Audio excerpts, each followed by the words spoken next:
पाकिस्तान और भारत दोनों तरफ मैदान सियासत गर्म है। भारत में नरेंद्र मोदी बीजेपी की हुकूमत को बरकरार रखने और अपने इक़्तिदार को तूल देने की ख्वाहिश में पूरे मुल्क को एक ऐसे मकाम पर ले आया है कि आज दुनिया भर के सियासी मुबस्सिरीन भारत में मुसलमान अक़लियतों के एक बहुत बड़े कत्लेआम और उनकी नस्ल कुशी की पेशगोइयां कर रहे हैं। हरिद्वार का मेला, जिसे उर्फ़े आम में कुंभ का मेला कहा जाता है, ये हर 12 साल के बाद मुनक्किद होता है। इस मेले में उमूमन तकरीबन 20 करोड़ लोग जमा होते हैं और त्योहार के मखसूस और मुकद्दस दिन तो 5 करोड़ हिंदुओं का हुजूम अक्सर होता है। ऐसे हुजूम से मुसलमानों के कत्लेआम पर कसम लेना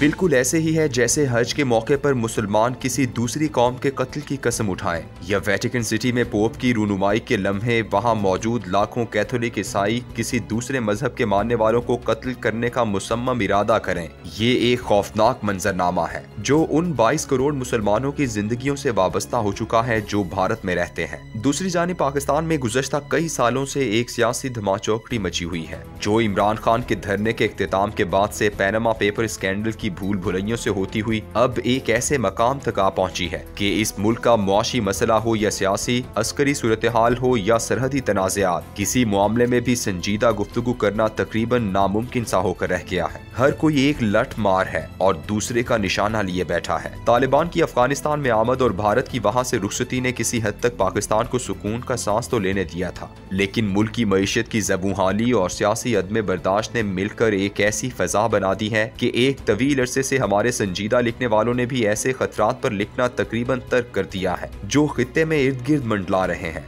लेकिन पाकिस्तान के बिल्कुल बरक्स दुनिया भर के अस्करी माहिरीन इस साल यानी 2022 में एक मैदान जंग बहुत ज्यादा गर्म होता हुआ देख रहे हैं, बल्कि उनके नजदीक तो जंग की तैयारियां बिल्कुल मुकम्मल हो चुकी हैं और किसी भी वक्त तोपों की घन गरज, जहाजों की परवाज और फौजियों के मार्च की सदाएं सुनाई देने लग जाएं। ये मैदान जंग दो ऐसी सरहदी लकीरों के आसपास होगा जिन्हें अपने तनाज़ात और मखसूस हालात की वजह से आलमी बाउंड्री की हैसियत हासिल नहीं हो सकी। इनमें से एक कश्मीर की मशहूर लाइन ऑफ कंट्रोल है, जबकि दूसरी चीन और भारत के दरमियान LAC है, जिसे लाइन ऑफ एक्चुअल कंट्रोल कहते हैं। कश्मीर की जिदोजहद आज़ादी तो गुज़श्ता 100 साल से लोगों की नजरों में है और किसी न किसी आलमी और इलाकाई फोरम पर इस पर गुफ्तगू होती रहती है, जबकि चीन और भारत सरहद पर मणिपुर रियासत और अरुणाचल प्रदेश के इलाकों में जो आज़ादी की तहरीकें एक जमाने में परवान चढ़ी थीं और फिर सर्द हो गई थीं, लगता है उनमें गुज़श्ता चंद सालों से जैसे जान पड़ गई हो। उनमें से सबसे अहम मणिपुर की पीपल्स लिबरेशन आर्मी है,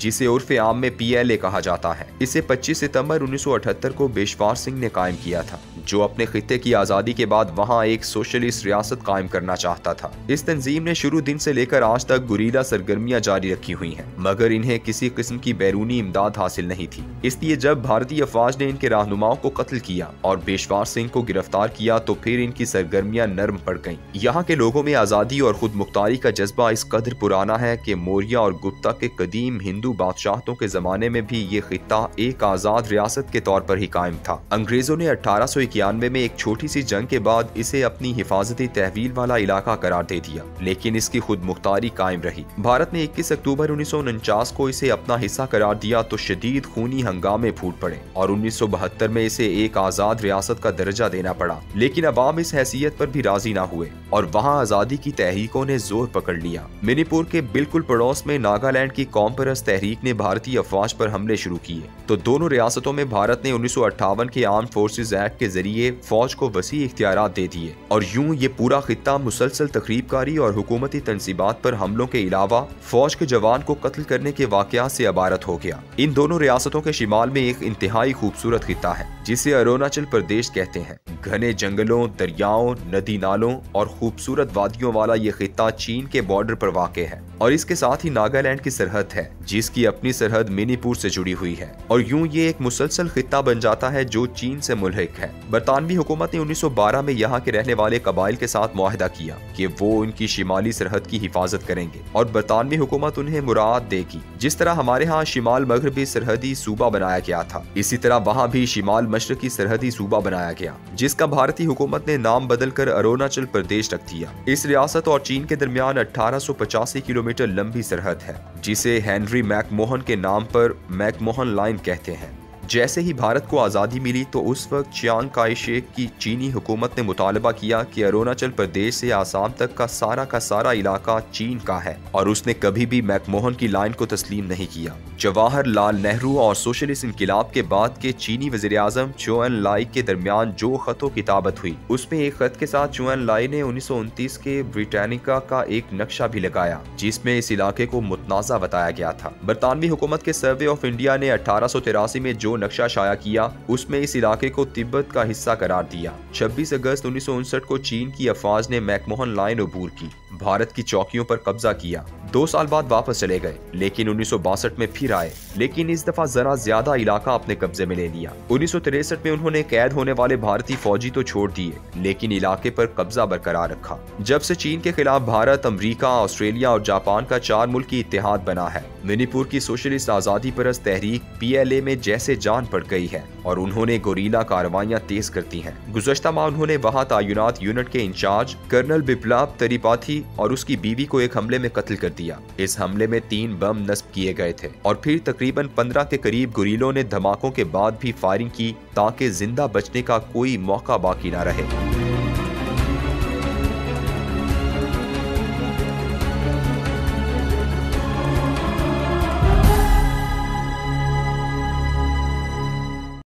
बरतानवी हिंदुस्तान के मशरकी और मगरबी समत खींची गई दोनों लाइनें जिन्हें बरतानिया ने अपने अरूजे इक़्तिदार में आलमी सरहदें करार दिया था, उसके जाने के बाद मुतनाज़ा तरीन सरहदी लकीरें बन गईं। मगरिब में ड्यूरेंट लाइन और मशरिक में मैकमोहन लाइन। ड्यूरेंट लाइन का आलमी तहफ़्फ़ुज़ उस वक्त शुरू हुआ जब 1979 में रूस अफगानिस्तान में दाखिल हुआ और ये खतरा बढ़ गया कि अगर ये सरहद को अबूर कर गया तो फिर गर्म पानियों तक पहुंचने का इसका देरीना ख्वाब पूरा हो जाएगा। लेकिन 15 अगस्त 1921 को तालिबान की अमेरिका को शिकस्त के बाद अब ये महाज सर्द है और शायद मुद्दतों सर्द ही रहे।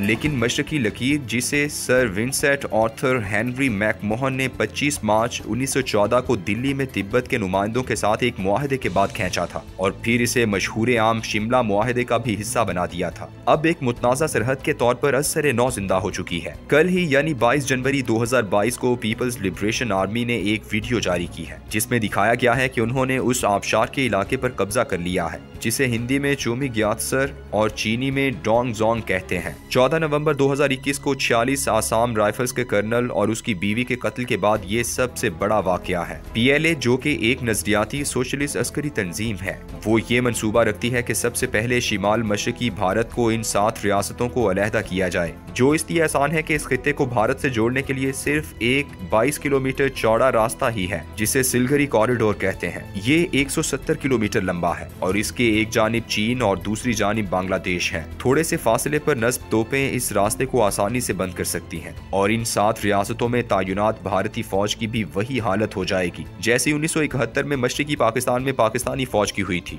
जब से PLA इस पूरे खित्ते में एक बार फिर पूरी कुव्वत से उभरी है। भारत और मगरबी मीडिया ये इल्जाम लगा रहा है कि इसे चीन की लिबरेशन आर्मी की मदद और ट्रेनिंग हासिल है। भारत ने एक गुरीले सरगनीत रोनी के बयान को भी खूब उछाला है जिसने अपनी गिरफ्तारी के बाद बताया कि इलाके में हमारी 16 गुरीला प्लाटून चीन से ट्रेनिंग लेकर आ चुकी हैं। साउथ एशिया स्टडीज ऑफ यूरोपी फाउंडेशन ने भी एक रिपोर्ट शाया की है कि बर्मा में छुपे हुए जंगजू गुरीलों को चीन अस्तेहा और ट्रेनिंग फराहम कर रहा है जिससे भारत की सलामती को खतरा है। साउथ एशिया टेररिज्म पोर्टल ने भी एक सिलसिलावार तरतीब बताई है जिसके मुताबिक मणिपुर की PLA ने बर्मा में नागालैंड की जंगजू तंजीम nationalist socialist council of Nagaland के गुरीलों से तरबियत हासिल की और उसके चीन की लिबरेशन आर्मी से गहरे अस्करी ताल्लुकात हैं। भारत में इन तंजीमों की कार्रवाइयां तो काफी अरसे से जारी थीं, लेकिन सोवियत यूनियन के भारत के साथ अच्छे ताल्लुकात और चीन की अदम मुदाखलत की पॉलिसी की वजह से ये अपनी जंग अपने तौर पर जारी रखे हुए थी। इन्हीं की गुरीला कार्रवाइयों की वजह से भारत को फौज की एक खासी तादाद वहाँ रखना पड़ती है और फौज को स्पेशल पावर्स के तहत यहाँ वसी इख्तियारात भी दिए हुए हैं। एक माह पहले भारतीय फौज ने कार्रवाई करते हुए 14 शहरियों को हलाक किया था, जिस पर नागालैंड की असेंबली ने करारदाद पास की कि चूंकि फौज को खुसूसी इख्तियारात 1942 में अंग्रेज ने दूसरी जंग अजीम में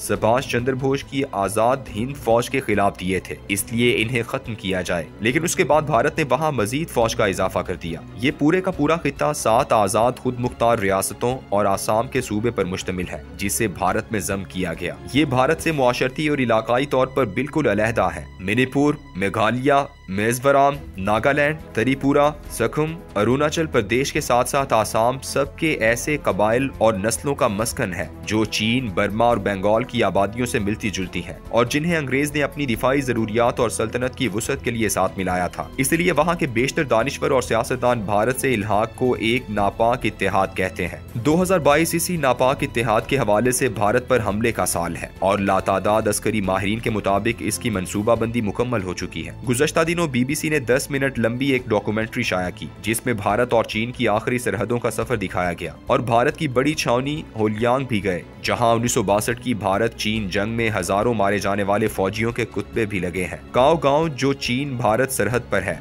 वहाँ इस वक्त दोनों मुल्कों की अफवाज ऐसे मुस्ताद खड़ी है जैसे जंग होने वाली है। परवान सवाहनी, जो भारतीय अस्करी जर्नल फोर्स का एडिटर है, उसने जनवरी की आगाज में अपने मज़ामीन और वीडियोस के जरिए ऐसी मनसूबाबंदी की बात की है, जिसके तहत 2022 में भारत चीन के दरमियान प्रॉक्सी या असल जंग हो सकती है। उसके नजदीक इस साल चीन की LAC और पाकिस्तान की LOC दोनों पर मारकों की तैयारी है। उसके नजदीक 1947 से लेकर आज तक कभी ऐसा नहीं हुआ कि भारत के मशरकी और मगरबी दोनों बॉर्डर खतरनाक हद तक जंगजदा हों। इसका आगाज अप्रैल 2021 में हुआ था, जब चीन की अफवाज ने भारत के 1000 मुरब्बा किलोमीटर रकबे पर कब्जा कर लिया था। चीनी फौजियों ने एक भी गोली फायर न की और पत्थरों और लाठियों वगैरह के इस्तेमाल से 20 भारतीय फौजियों को मार डाला। उसके बाद सितंबर 2020 को मॉस्को में चीन और भारत के दरमियान एक मुआहिदा हुआ, जिसके तहत भारत ने 1000 मुरब्बा किलोमीटर का चीनी कब्जा अमलन तस्लीम कर लिया और बॉर्डर को मुतनाज़ा भी मान लिया। साथ तिब्बत को भी ऐसा इलाका तस्लीम किया गया जिस पर सिर्फ चीन का इख्तियार होगा। ये वही इलाका है जहां गुरीला जंगजुओं को ट्रेनिंग दी जाती है। लेकिन 1 जनवरी 2020 को चीन ने बाउंड्री लॉ के नाम से एक कानून पास किया, जिसके तहत LAC अब एक मुतनाज़ा सरहद नहीं है, बल्कि ये चीन के इक़्तिदार आला की अलामत है। इस कानून के बाद चीन ने इस सरहद पर ऐसी मशीन गनें नस्ब कर दी हैं जो रोबोट से चलती हैं और ऐसे टैंक खड़े कर दिए जो कंप्यूटर कंट्रोल से चलते हैं, यानी चंद लोग हेडक्वार्टर्स में बैठकर हमलावर होंगे। दूसरी जानिब कश्मीर की लाइन ऑफ कंट्रोल के बारे में अस्करी माहिरीन कहते हैं कि भारत ने सबसे बड़ी गलती 5 अगस्त 2019 को उस वक्त की, जब उसने कश्मीर को भारत का हिस्सा बना दिया। और यूं अब अगर चीन और पाकिस्तान से भारत की जंग छिड़ती है तो फिर चीन कश्मीर को भी भारत समझते हुए हमला कर सकता है। यही वो गलती है जिसका चीन और पाकिस्तान को 2011 से इंतजार था, जब कश्मीर और गिलगित बल्तिस्तान की सरहद पर पहली दफा 1 लाख चीनी फौजी तैनात हुए थे। अब कश्मीर में भारत के खिलाफ जो भी ऑपरेशन होगा वो चीन और पाकिस्तान का मुश्तरका होगा, क्योंकि दोनों की जंग मुश्तरक हो चुकी है। परवीन सवाहनी ने लिखा है कि पहली दफा ऐसा हुआ है कि चीन में पाकिस्तानी सिफारत खाने में 12 पाकिस्तानी फौजी असलहे की खरीद के नाम पर तैनात हुए हैं। ये दरअसल एक मुश्तरका हेडक्वार्टर्स बनाने के लिए किया गया है, क्योंकि सवाहनी के मुताबिक पाकिस्तान के ये अफसरान चीन के जॉइंट ऑपरेशन हेडक्वार्टर्स में बैठते हैं, जहां से एटमी हथियार भी कंट्रोल होते हैं। पाकिस्तान की एयरफोर्स के तहत कॉग्निटिव इलेक्ट्रॉनिक जंग का मरकज कायम किया गया है और वो J-20 रोबोट जहाज हासिल कर रही है, जो इस वक्त सबसे जदीद है। ये फैसला बालाकोट में पाकिस्तानी एयरफोर्स की कारकर्दगी के बाद किया गया और चीन ने इसे अपने सैटेलाइट बेडू तक का इख्तियार दे दिया है। यानी अब जब भी जंग शुरू होगी मुश्तरका ही होगी। अगर अरुणाचल प्रदेश में जंग हुई तो लद्दाख और कश्मीर का महाज भी गर्म, और अगर कश्मीर में शुरू हुई तो अरुणाचल प्रदेश महाज भी गर्म हो जाएगा। और माहिरीन कहते हैं ऐसा 2022 में मुमकिन है।